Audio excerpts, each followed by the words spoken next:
Beritakanlah firman, siap sedialah baik atau tidak baik waktunya. Shalom, puji Tuhan, berkat kemurahan Tuhan menghantar kita boleh ada lagi dalam renungan harian di hari ini. Firman Allah yang akan kita renungkan bersama di hari ini saya ambil dari Yesaya 44 ayat 9 sampai dengan ayatnya yang ke-20. Secara khusus saya akan baca ayat 9 sampai dengan ayatnya yang ke-11. Firman-Nya berkata demikian. Orang-orang yang membentuk patung semuanya adalah kesia-siaan, dan barang-barang kesayangan mereka itu tidaklah memberi faedah. Penyembah-penyembah patung itu tidaklah melihat dan tidaklah mengetahui apa-apa. Oleh karena itu mereka akan mendapat malu. Siapakah yang membentuk Allah dan menuang patung yang tidak memberi faedah? Sesungguhnya semua pengikutnya akan mendapat malu dan tukang-tukangnya adalah manusia belaka. Biarlah mereka semua berkumpul dan bangkit berdiri. Mereka akan gentar dan mendapat malu bersama-sama. Demikian kebenaran firman-Nya hari ini yang intinya mengajar dan menasihati kita kesia-siaan penyembah berhala. Itu berarti bahwa sebagai umat, sebagai orang percaya kita dinasihati oleh firman Allah hari ini supaya kita jangan sekali-sekali menyembah berhala karena kesia-siaan orang yang menyembah berhala. Inilah yang dikatakan oleh Nabi Yesaya dalam ayat 9, orang-orang yang membentuk patung semuanya adalah kesia-siaan dan barang-barang kesayangan mereka itu tidaklah memberi faedah. Jadi kesia-siaan penyembah berhala, sia-sia orang yang menyembah berhala. Karena itu sebagai umat, sebagai orang percaya, dijauhkanlah dari saudara dan saya ketika kita menyembah berhala, menyembah patung-patung, menyembah pakatan-pakatan, jimat-jimat, pui-pui dalam bentuk apapun. Kita belajar untuk kita mau menyembah Allah saja dan bukan menyembah berhala yang sia-sia itu. Kenapa kesia-siaan penyembah berhala? Atau kenapa orang yang menyembah berhala itu sia-sia?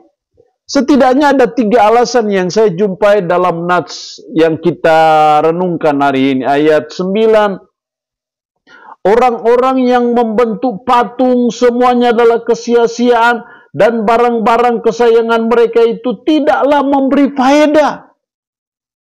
Juga dalam ayatnya yang ke-10, siapakah yang membentuk Allah dan menuang patung yang tidak memberi faedah?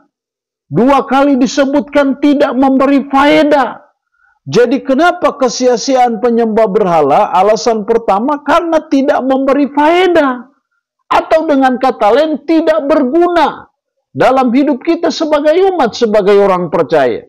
Karena itu kita belajar dalam hidup ini supaya kita hanya menyembah Allah yang menciptakan alam semesta ini.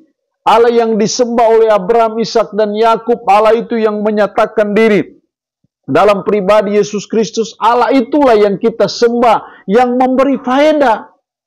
Tapi kalau kita menyembah berhala sia-sia, karena apa? Tidak memberi faedah dalam hidup kita. Dia tidak bisa menolong kita, tidak bisa memberkati kita, tidak bisa menyembuhkan kita, tidak bisa memberi jalan keluar bagi pergumulan kita. Alasan yang kedua kenapa kesia-siaan penyembah berhala, masih dalam ayatnya yang ke-9 bagian terakhir.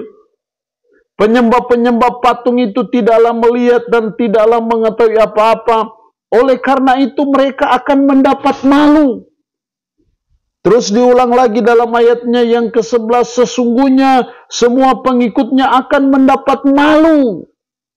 Dan tukang-tukangnya adalah manusia belaka. Biarlah mereka semua berkumpul dan bangkit berdiri.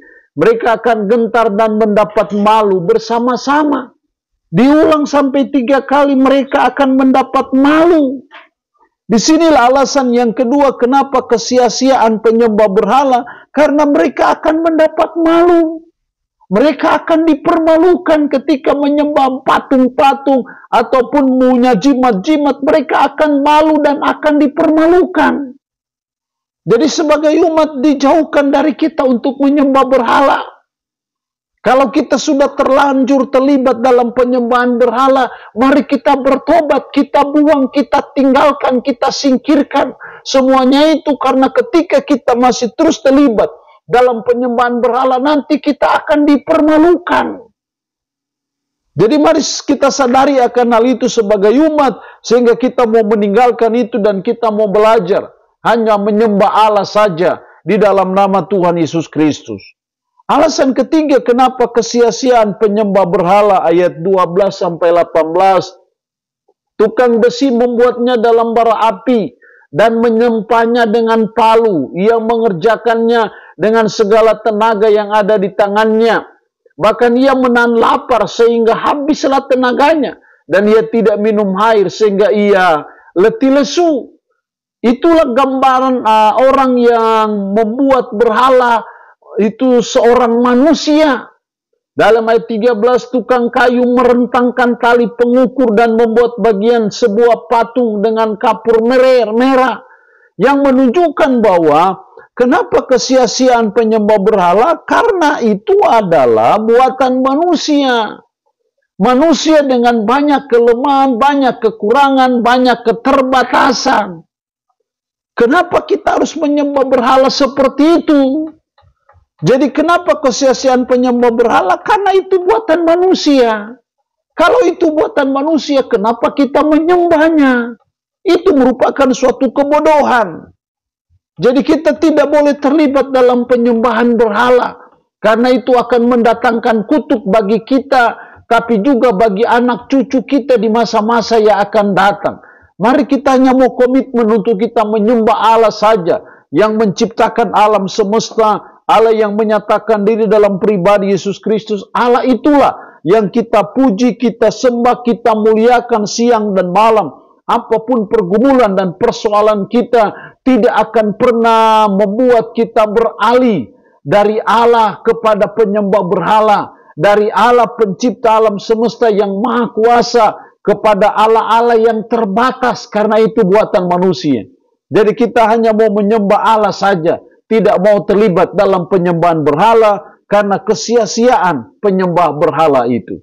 Allah yang punya firman ini memberkati kita dengan firman-Nya di hari ini. Amin. Mari kita berdoa. Puji syukur untuk kebenaran firman-Mu hari ini, yang mengajar dan menasihati kami kesia-siaan penyembah berhala, karena tidak memberi faedah, karena akan mendapat malu, karena itu buatan manusia, sehingga itu suatu kebodohan. Roh yang kudus, tanamkan firman dalam hati dan pikiran kami. Sanggupkan kami untuk bisa memperlakukan firman ini dalam kehidupan kami sehari-hari. Hamba mohon berkat bagi umat-Mu yang mendengarkan renungan harian di hari ini. Yang sakit, hamba berdoa dalam nama Yesus. Tuhan lawat, Tuhan jamah, Tuhan sembuhkan dari sakit penyakit yang diderita. Terpuji-pujilah nama-Mu Tuhan. Dalam nama Tuhan Yesus Kristus kami berdoa. Amin. Shalom. Tuhan Yesus memberkati kita dengan firman-Nya di hari ini.